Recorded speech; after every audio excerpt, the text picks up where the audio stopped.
You must be more convicted if you don't love Jesus with all your heart even for 1 minute in the day.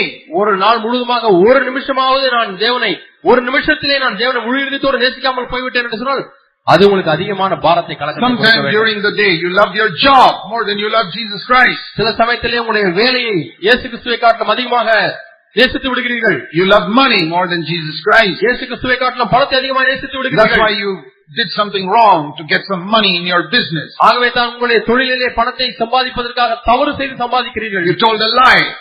பொய்யை சொல்லுகிறீர்கள். Or you signed the wrong statement to get some more money. ஒரு தவறான பத்திரத்திலே கையெழுத்து போடும்போது இன்னும் கொஞ்சம் பணம் கிடைக்குமே, தவறாய் போட்டாலும் பரவாயில்லை என்று போடுகிறீர்கள். What's the use reading your Bible that morning? அன்றைக்கு நீங்கள் காலையிலே வேதத்தை வாசித்து என்ன பிரயோஜனம்? You haven't obeyed it. நீங்கள் கீழ்ப்படிய வேண்டுமே. In that moment you love money more than Jesus Christ. அந்த நேரத்திலே நீங்கள் இயேசு கிறிஸ்துவை காட்டிலும் பணத்தை அதிகமாக நேசித்து விட்டீர்கள். Or you love food more than Jesus Christ. நீங்கள் இயேசு கிறிஸ்துவை நேசிப்பதை காட்டிலும் உங்களுடைய சாப்பாட்டை அதிகமாக நேசித்து you get upset with your wife because the food is not cooked in time or not well enough. நேரத்திலே சமையல் செய்யப்படவில்லை அல்லது ருசிகரமாக சமையல் செய்யப்படவில்லை என்று சொன்னால் மனைவியிடத்திலே கோபப்படுகிறீர்கள். Supposing one day the wife is late in making breakfast and you have to go to work without breakfast. ஒரு நாளிலே காலை ஆகாரம் செய்வதிலே மனைவி தாமதமாகிவிட்டால் நீங்கள் காலை ஆகாரம் சாப்பிடாமலே வேலைக்கு போக வேண்டியதாயிற்று. What should you do? என்ன செய்ய வேண்டும்? Bible says give thanks in everything. எல்லாவற்றிலேயும் ஸ்தோத்திரம் பண்ணுங்கள் என்று வேதம் சொல்கிறது. You must say thank you Lord. ஆண்டவரே உமக்கு ஸ்தோத்திரம் என்று சொல்ல வேண்டும். I think you knew that I was getting too fat. நான் அதிக கொழுப்பு எனக்கு சேர்ந்து கொண்டிருக்கிறது என்று நீர் அறிந்திருக்கிறீர் ஆண்டவரே. So in great love for me you allowed my wife not to have the breakfast ready. ஆகவே உம்முடைய அதிகமான அன்பினாலே என்னுடைய மனைவி காலதாமதமாய் காலை ஆகாரம் செய்வதற்கு நீ தீர்மானித்து அனுமதித்து விட்டீர் ஆண்டவரே உமக்கு நன்றி. And you also saw that for the last 1 year I have never fasted even once. அதே சமயத்தில் ஆண்டவரே கடந்த ஒரு ஆண்டிலே ஒரு முறை கூட உபவாசிக்கவில்லை என்பதையும் நீர் பார்த்து விட்டீர்கள். Teaching me the value of that this morning. ஆகவே இந்த காலை வேளையிலே ஆண்டவர் உபவாசத்தினுடைய முக்கியத்துவத்தை எனக்கு கற்றுக் கொடுக்கிறீர். With a smile you thank your wife and you go to work happily. ஆகவே புன்முறுவலோடு கூட சிரித்து விட்டு மனைவியை பார்த்து நன்றி செலுத்தி விட்டு நீங்கள் வேலைக்கு போங்க. You'll be a happy man. சந்தோஷமுள்ள ஒரு மனிதனாய் இருப்பீர்கள். Because you love Jesus more than you love your food. நீங்கள் உங்களுடைய ஆகாரத்தை காட்டிலும் ஆண்டவரை அதிகமாக நேசிக்கிறீர்கள். Is there something on earth that you love more than Jesus Christ? இயேசு கிறிஸ்துவை காட்டிலும் அதிகமாக நேசிக்கக்கூடிய ஏதாவது ஒரு காரியம் இந்த உலகத்திலே காணப்படுகிறதா? There are many parents who love their children more than they love Jesus Christ. அநேக பெற்றோர்கள் இயேசு கிறிஸ்துவை நேசிப்பதை காட்டிலும் அதிகமாக தங்களுடைய பிள்ளைகளை அல்லது பிள்ளைகளை ஒருவரை அதிகமாக நேசிக்கிறார்கள். Even if their children do 1 or 2 wrong things, okay, it's all right. பிள்ளைகள் தவறு செய்தாலும் கூட சரி பரவாயில்லை என்று சொல்லி நேசிக்கிறார்கள். And they are afraid that other believers in the church may criticize them for the wrong thing their children are doing. தங்களுடைய மகனோ மகளோ செய்கிற தவறான காரியங்களுக்காக சபையார் தெரிந்துவிட்டால் சபையார் அதை தவறாய் பேசுவார்களோ? It may not be a very serious thing. அது சீரியஸான காரியம் இல்லாமல் இருக்கலாம். And so you try to justify your children by quoting this verse and that verse and the other verse. ஆகவே உங்களுடைய பிள்ளைகளை நீங்கள் நியாயப்படுத்தும்படியாக இந்த வசனத்தையும் அந்த வசனத்தையும் கையாண்டு நியாயப்படுத்துகிறீர்கள். What do you think God thinks of you at that time? அந்த நேரத்திலே தேவன் உங்களை குறித்து என்ன எண்ணுகிறார் என்று எண்ணுகிறீர்கள்? I'm ashamed of this child of mine who loves his children more than he loves me. என்னை நேசிப்பதை காட்டிலும் தன்னுடைய பிள்ளைகளை நேசிக்கக்கூடிய இந்த நபரை குறித்து நான் வெட்கப்படுகிறேன் என்று ஆண்டவர் சொல்வார். And such children will never become the disciples of Jesus. அப்படிப்பட்ட பிள்ளைகள் ஒரு காலம் இயேசு கிறிஸ்துவின் சீஷராய் மாறவே முடியாது. Because their parents don't challenge them. ஏனென்றால் பெற்றோர் பிள்ளைகளை சவாலிடவில்லை. Because their parents love their children more than they love Jesus. அப்படிப்பட்ட பெற்றோர்கள் இயேசுவை நேசிப்பதை காட்டிலும் தங்களுடைய பிள்ளைகளை அதிகமாக நேசித்து விட்டார்கள். I'll tell you one thing. ஒன்றை உங்களுக்கு சொல்கிறேன். If you want your children to be disciples of Jesus Christ, உங்களுடைய பிள்ளைகள் இயேசு கிறிஸ்துவின் சீஷராய் இருக்க வேண்டுமானால் love Jesus more than you love them. உங்களுடைய பிள்ளைகளை நேசிப்பதை காட்டிலும் இயேசுவை அதிகமாக நேசியுங்கள். Then they will become disciples. அப்பொழுது அவர்கள் சீஷராய் மாறுவார்கள். And God will test you. தேவனை சோதித்து பார்ப்பார். See in different situations where you love them more than him. வித்தியாசமான சூழ்நிலையிலே இயேசுவை நேசிக்கிறீர்களா அல்லது பிள்ளைகளை நேசிக்கிறீர்களா என்பதை இயேசு சோதித்து பார்ப்பார். He will test you in different situations whether you love money more than you love him. பணத்தையா அல்லது அவரையா யாரை அதிகமாக நேசிக்கிறீர்கள் என்பதை பல சூழ்நிலைகளை அனுமதித்து அவர் சோதித்து பார்ப்பார். Yeah. I once asked people in our church this question. ஒருமுறை இந்த சபையிலே மக்களை இந்த கேள்வி கேட்டேன். So why is it some of you don't come to the meetings on time? உங்களில் ஏன் ஒரு சிலர் சரியான நேரத்திற்கு கூட்டத்துக்கு வருவதில்லை. Now, coming to meeting late is not a sin. கூட்டத்துக்கு தாமதமாக வருவது என்பது பாவம் இல்லை. There's no sin there. அங்கே பாவம் இல்லை. Because your children may be sick and you are late. உங்கள் பிள்ளைகள் வீட்டிலே வியாதிப்பட்டிருக்கலாம், ஆகவே நீங்கள் அவளை கவனித்து விட்டு தாமதமாக வந்திருக்கலாம். Just as you were starting to the meeting, one of the children wanted to go to the toilet. அல்லது கூட்டத்துக்கு புறப்பட நேரத்தில் உங்களுடைய பிள்ளைகள் கழிவறைக்கு செல்ல வேண்டியிருக்கிறது சொல்லி போய்விட்டார். Or you are poor and you have to come by bus and the bus doesn't come on time. அல்லது நீ ஏழைகளா இருக்கிறபடினாலே பஸ் பிடிச்சுதான் வரணும், பஸ் சரியான நேரத்துக்கு வரல, பஸ் லேட் ஆயிடுச்சு. I don't judge people for coming late to the meeting because there may be 101 good reasons which God forgives them for. ஆகவே கூட்டங்களுக்கு தாமதமா வருவதனாலே நான் மக்கள் இது பாவம் என்று சொல்வதில்லை. ஏனென்று சொன்னால் 101 சாக்குகள் இருக்கிறது, அது நல்ல சாக்குகளா இருக்கலாம் தாமதமாய் வருவதற்கு. I must say that in the beginning. Don't judge people for being late in the meeting. ஆரம்பத்தில் நான் உங்களுக்கு சொல்லிவிடுகிறேன், கூட்டத்துக்கு தாமதமாய் யாராவது வந்தால் அதற்காக நீங்கள் அவரை நியாயந்திருக்க வேண்டாம். I saw that in my own house. என்னுடைய சொந்த வீட்டிலே நான் இதை பார்த்திருக்கிறேன். That many people would come to my wife for a medical treatment 5 minutes before the meeting. கூட்டம் ஆரம்பிப்பதற்கு 5 நிமிடம் தான் இருக்கும். அப்பொழுது மருத்துவ சிகிச்சைக்காக என்னுடைய வீட்டிலே என்னுடைய துணைவியாரிடத்தில் வருவார்கள். Because they would say, I'm going for the meeting, I'll go and see Sister Annie just before the meeting. வியாதிப்பட்டு விட்டால் எப்படியோ சபைக்கு விட்டது போறேன், போவதற்கு முன்பாக சிஸ்டர் ஆனியை பார்த்து விட்டு நான் போகிறேன் என்று சொல்வார்கள். Many times my wife would be late. அவை பல நேரங்களிலே என்னுடைய துணைவியாரே கூட்டத்துக்கு தாமதமாக வருவார்கள். Other people may have judged her, why is she late for the meeting? மற்ற மக்கள் அவளை நியாயந்திருக்கலாம், ஏன் இவர்களே கூட்டத்துக்கு தாமதமாய் வருகிறார்கள். I knew. எனக்கு தெரியும். So I applied the same rule to others. There must be perhaps a good reason why somebody is late. ஆகவே இதே பிரமாணத்தை மற்றவர்களுக்கு நான் பொருத்தி பார்க்கிறேன். ஆகவே இவர்கள் தாமதமாய் வருவதற்கு இது போன்ற நல்ல காரணங்கள் ஏதாவது இருக்கலாம். In some cases it is just laziness. ஆனால் சில பேருடைய காரியத்துல சோம்பேறித்தனம். So I would ask them this question. ஆகவே நான் அவர்களை பார்த்து இந்த கேள்வி கேட்கிறேன். In 1 year, how many days do you take your children late to school? ஒரு வருஷத்துல எத்தனை முறை உங்களுடைய பிள்ளைகளை ஸ்கூலுக்கு தாமதமாக கூட்டிக் கொண்டு சென்றிருக்கிறீர்கள்? Not even 1 day. ஒரு நாள் கூட இல்ல பிரதர் என்று சொல்கிறீர்கள். For 250 school days, you can take them on time. பள்ளிக்கு ஒரு வருஷத்துல 250 நாட்களும் நீங்கள் சரியான நேரத்திற்கு பிள்ளைகளை பள்ளிக்கு கொண்டு போய் விட்டிருக்கிறீர்கள். Why? ஏன்? Because the principal is very strict. ஐயோ, அந்த பிரின்சிபலா அவர் ரொம்ப கண்டிப்புள்ளவர், ஸ்ட்ரிக்ட் ஆனவர். But 52 Sundays in a year. ஆனால் வருஷத்துல 52 ஞாயிற்றுக்கிழமைகள் தான் இருக்கிறது. Every Sunday you come late. ஒவ்வொரு ஞாயிற்றுக்கிழமையும் லேட்டா வரீங்க. Why? ஏன்? That is only Jesus. இயேசு தானே, அவரு அவ்வளவு ஸ்ட்ரிக்டா இல்ல. We'll bother about it. And we'll go when we like, come back when we like. அங்க எப்ப வேணா போலாம், எப்ப வேணா திரும்பி வரலாம். இயேசு தானே. Are you surprised that God never speaks to you? நான் உங்களை பார்த்து கேட்கிறேன், தேவன் உங்களிடத்துல பேசுவது இல்லையா? God won't speak to people who treat him like that. இப்படி தேவனை நடத்துறவர்களை தேவன் பேசவே மாட்டார். Then I ask people another question. இன்னொரு கேள்வி கேட்கிறேன். Supposing I gave each of you 1,000 rupees for every Sunday you came on time. ஞாயிற்றுக்கிழமை சரியான நேரத்துக்கு வருகிற யாரா இருந்தாலும் அவர்களுக்கு 1000 ரூபாய் ஒவ்வொரு ஞாயிற்றுக்கிழமையும் தருவேன் என்று சொன்னால், all will be full. எல்லாம் ஹால நிறைஞ்சிடும். How is that? அது எப்படி? If children go to the toilet, you say, hurry up, come on quickly, we got to go. பிள்ளைங்க டாய்லெட் எடுத்து சீக்கிரம் 1000 ரூபாய் கொடுக்க போறாங்க, சீக்கிரம் வச்சுக்க வேண்டும் சொல்லி நீங்கள் விரட்டி கொண்டு வந்து விடுவீர்கள். Pull them out even before they finish the toilet. Come on, we got to go.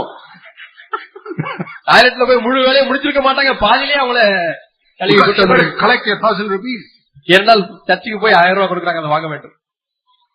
I'm just trying to show you many Christians love money more than they love God. நான் உங்களுக்கு எதை காண்பிக்க விரும்புகிறேன் என்றால், அநேக கிறிஸ்தவர்கள் தேவனை நேசிப்பதை காட்டிலும் பணத்தை அதிகமாக நேசிக்கிறார்கள். Many years ago, as a young man, I told the Lord, அநேக ஆண்டுகள் முன்பாக ஒரு வாலிபனா இருந்த நான் தேவனை பார்த்து சொன்னேன், Lord, ஆண்டவரே, let me never do something for money which I won't do for you. ஆண்டவரே, உமக்கென்று நான் ஒரு காரியத்தை செய்யாமல் பணத்துக்காக நான் செய்ய வேண்டாம் ஆண்டவரே. Never. ஒரு காலம் நான் செய்ய மாட்டேன். God is 1,000,000 times greater than money. பணத்தை காட்டிலும் மில்லியன் மடங்கு ஆண்டவர் பெரியவர். Everything will go well in your life if you love Jesus with all your heart. இயேசுவை முழு இதயமாய் நீங்கள் நேசித்தீர்கள் என்று சொன்னால் உங்கள் வாழ்க்கையில் எல்லாம் செம்மையாக நடக்கும். I've been married 42 years. 42 ஆண்டுகளாக நான் திருமணமாய் குடும்பம் நடத்தி all கொண்டேன். these 42 years, 42 ஆண்டுகளும் my wife is second, my children are third, Jesus is first. என்னுடைய மனைவி இரண்டாவது, என்னுடைய பிள்ளைகள் மூன்றாவது, இயேசு முதலாவது. And it will be like that till Christ comes again. கிறிஸ்து வருமுறை நான் அப்படியே தான் இருப்பேன். And it's the same with my wife. என்னுடைய துணைவியாருடைய விஷயத்திலும் இப்படித்தான். I know I'm second. துணைவியாரை பொறுத்தவரை நான் அவர்களுக்கு இரண்டாவது தான். Christ is first. கிறிஸ்து தான் அவர்களுக்கு முதல். So we have a happy home. ஆகவே எங்களுக்கு சந்தோஷமான குடும்ப வாழ்க்கை. Our children follow the Lord. என்னுடைய பிள்ளைகள் தேவனை பின்பற்றுகிறார்கள். What have I lost by loving Jesus more than I love my wife or children? என்னுடைய மனைவியும் பிள்ளைகளையும் நேசிப்பதை காட்டிலும் அதிகமாக இயேசுவை நேசித்தபடினாலே நான் எதை இழந்து விட்டேன்? What have I lost as a preacher by loving Jesus more than loving money? பிரசங்கியாளராக இருக்கக்கூடிய நான் பணத்தை காட்டிலும் அதிகமாக இயேசுவை நேசித்தபடினாலே நான் எதை இழந்திருக்கிறேன்? I can say by my life, the best life you can live is to love Jesus with all your heart. என்னுடைய வாழ்க்கையிலிருந்து நான் உங்களுக்கு சொல்லுகிறேன், நீங்கள் வாழக்கூடிய மிக நேர்த்தியான சிறந்த மேன்மையான வாழ்க்கை இயேசுவை நேசித்து வாழக்கூடிய வாழ்க்கை. I'm jealous for you, like Paul was for the Christians in Corinth. ஆகவே பவுல் கொரிந்து சபையில் உள்ள கிறிஸ்தவர்களிடத்திலே வைராக்கிய வாஞ்சையா இருந்தது போல நானும் உங்களுக்கு வைராக்கியமா இருக்கிறேன். Godly jealousy, தேவனுக்கு ஏற்ற ஒரு வைராக்கியம். that the devil should not fool you பிசாசு உங்களை வஞ்சித்து விடக்கூடாது. by making you love something else more than Jesus. இயேசுவை நேசிப்பதை காட்டிலும் வேறு ஒன்றை அதிகமாக நேசிக்க செய்து பிசாசு உங்களை வஞ்சித்து விடக்கூடாது. Robbing you of what you can become for God in this one life. இந்த ஒரு வாழ்க்கையிலே தேவனுக்கென்று எப்படியா நீங்கள் மாறிவிட முடியும் என்பதை ஒரு காலம் பிசாசு திருடிவிடக்கூடாது, கொள்ளையிடக்கூடாது.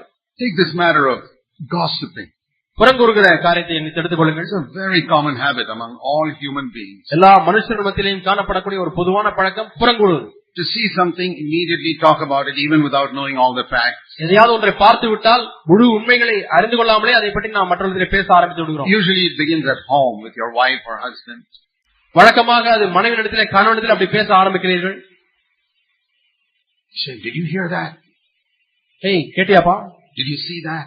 பாத்தியாப்பா? And then we begin to talk, not something good, but usually something bad. அதற்கு பிறகு அதை குறித்து நாம் பேச ஆரம்பிக்கிறோம். வழக்கமாக நல்ல காரியங்கள் அல்ல, கெட்ட காரியங்களை பேச ஆரம்பிக்கிறோம். These people don't love Jesus with all their heart. அவர்கள் இயேசுவை முழுவதுமாய் நேசிப்பதில்லை. They missed out the most important commandment. அவர்கள் மிக முக்கியமான பிரதானமான கற்பனையை அவர்கள் தவற விட்டு விட்டார்கள். You can think that you are trying to keep the church pure by talking about all the sins of other people. மற்ற மக்களுடைய பாவங்கள் எல்லாரிடத்திலும் போய் பேசிக் கொண்டிருப்பதனாலே சபையை சுத்தமாக்கி கொண்டிருக்கிறேன் என்று எண்ணிக்கொண்டிருக்கலாம். You ask yourself one question. ஒரு கேள்வியை நீங்கள் கேட்டுக்கொள்ளுங்கள். Are you loving that person whom you are speaking about? இப்ப நீங்க யாரை பத்தி தப்பா பேசுறீங்களோ அவங்களை உண்மையாலுமே நீங்க நேசிக்கிறீங்களா? If you are not loving that person, அந்த நபரை உங்களால நேசிக்க முடியல. According to the word of God, you cannot love God. தேவனுடைய வார்த்தையின்படி நீங்கள் தேவனையும் நேசிக்க முடியாது. Because the first commandment, the next verse, Jesus says, second commandment is you got to love your neighbor as yourself. முதல் கற்பனைக்கு பிறகு இரண்டாவது கற்பனை அவர் என்ன சொல்கிறார்? உன்னுடைய அயலகத்தானை உன்னை நேசிப்பது போல பிறனையும் நேசி. Would you talk evil about yourself to somebody? உங்களை குறித்த தீமையான காரியங்களை மற்றவர்களிடம் பேசுகிறீர்களா? No. இல்லை. So why do you speak evil about somebody else? பின்னர் ஏன் மற்றவர்களை குறித்து தீமையாக நீங்கள் பேசுகிறீர்கள்? When you do something with a good motive, somebody judges you for that. நீங்கள் ஒரு நல்ல நோக்கத்துக்காக ஒரு காரியத்தை செய்கிறீர்கள், ஆனால் மற்றவர்கள் அதை நியாயஞ்சிருக்கிறார்கள். And you say, I didn't do that with a bad motive, I did that with a good motive. நான் கெட்ட நோக்கத்தோடு கூட செய்யவில்லை, நல்ல நோக்கத்தோடு தான் செய்தேன் என்று சொல்கிறீர்கள். Why don't you allow the same possibility that that person also did that with a good motive? அதே காரியமே அவர்களிடத்திலே நீங்கள் காண முடியாமல் இருக்கிறீர்கள். அவர்களும் அந்த காரியத்தை நல்ல நோக்கத்தோடு கூட செய்திருந்திருக்கலாம் என்று ஏன் எண்ணக்கூடாது? It's because you don't love God. நீங்கள் தேவனை நேசிக்கவில்லை, ஆகவேதான். You may think you love God because you go to so many meetings and you know so much of the Bible. வேதத்தை அறிந்திருக்கிறபடினாலே அநேக கூட்டங்களுக்கு செல்கிறபடினாலே நான் தேவனை நேசிக்கிறேன் என்று சொல்லலாம். Let me read this in closing. 1 John 4:20. 1 யோவான் 4ஆம் அதிகாரம் 20ஆம் வசனத்தை வாசித்து நான் முடிக்கிறேன். If someone says I love God but hates his நான் brother, தேவனை நேசிக்கிறேன் என்று சொல்லியும் தன்னுடைய சகோதரனை பகைத்தால் he is a liar. அவன் ஒரு பொய்யன்.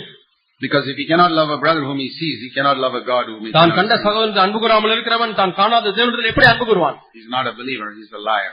அவன் ஒரு விசுவாசி அல்ல, அவன் ஒரு பொய்யன். Believers and liars. விசுவாசிகள் பொய்யர்கள். Which are you? இந்த இரண்டிலே நீங்கள் எதிரே காணப்படுகிறீர்கள். We must be honest with ourselves. நம்மிடத்திலே நாம் நேர்மையுள்ளவர்களாக இருக்க வேண்டும். If I say I love God, நான் தேவனை நேசிக்கிறேன் என்று சொன்னால், whom I cannot see, காணாத தேவன், but I cannot love a brother or sister whom I can see, நான் காணக்கூடிய சகோதரனையோ சகோதரியோ நேசிக்க முடியவில்லை என்றால், and the way you speak about that brother or sister behind their back is the way I find out whether you love that person or not. ஒரு சகோதரனையோ சகோதரியோ நீங்கள் நேசிக்கிறீர்களா இல்லையா என்று எப்படி நான் கண்டுபிடிக்கிறேன் தெரியுமா? அந்த சகோதரிக்கு முதுகுக்கு பின்பாக நீங்கள் பேசுகிறீர்கள், அதை வைத்துதான். I have seen fathers come and tell me about the wrong things their children have done. தகப்பன்மார்கள் தங்களுடைய பிள்ளைகள் செய்த தவறான காரியங்கள் இடத்தில் வந்து சொல்கிறதை பார்த்திருக்கிறேன். And halfway through what they're saying, they begin to weep and put their head down. அப்படி சொல்ல ஆரம்பித்து பாதி சொல்லிக் கொள்ளும்போதே தங்களுடைய தலையை தொங்க போட்டு அழ ஆரம்பித்து விடுகிறார்கள். He really loves his child. மேன்மை அவர் தன்னுடைய பிள்ளையை நேசிக்கிறார். But I have seen believers come and tell me about the evil other believers have done. ஆனால் விசுவாசிகள் இடத்திலே வந்து மற்ற விசுவாசிகள் செய்கிற தவறை குறித்து என்ன பேசுகிறார்கள்? They don't weep halfway through their complaint. பேசிட்டே இருக்கும்போது பாதியில் அப்படியே தலையை குறித்து அழ ஆரம்பிக்கிறார்களா? These people don't love them. இந்த மக்கள் அவர்களை நேசிப்பதில்லை என்று நான் கண்டுபிடித்து விடுகிறேன். They don't love God either. தேவனையும் அவர்கள் நேசிப்பதில்லை. Let's examine ourselves. We don't have to examine anybody else. நம்மை நாமே நாம் ஆராய்ந்து பார்ப்போம், மற்றவரை நாம் ஆராய்ந்து பார்க்க தேவையில்லை. Let's bow our heads. நம் தலைகளை வணங்கி நாம் ஜெபிப்போம். God is a very loving Father. தேவன் அன்பான ஒரு தகப்பன். That's why He speaks straight to your heart. ஆகவே தான் நேரடியாக உங்களுடைய இருதயத்தில் அவர் பேசிக் கொண்டிருக்கிறார். He's not speaking to other people. மற்ற மக்களிடத்தில் அவர் பேசவில்லை. It's for you, my brother, my sister. என் சகோதரனே, இந்த சகோதரியே, இந்த செய்தி உனக்குத்தான். You who think you're a senior sister, senior brother. நான் ஒரு மூத்த சகோதரன், மூத்த சகோதரி என்று எண்ணிக்கொண்டிருக்கிற உனக்கு பிரசங்கிக்கிறேன். Listen to the word of God. தேவனுடைய வார்த்தைக்கு செவிகொடு. Humble yourself. உன்னை நீயே தாழ்த்து. God will give you grace. தேவன் கிருபை தருவார். Heavenly Father, பரலோக பிதாவே, help us each one because you love us. ஆண்டவரே, ஒருவரை நேசிக்க எங்களுக்கு உதவி செய்கிறார்கள். In Jesus' name. இயேசுவின் நாமத்தில் பிதாவே. Amen. ஆமென்.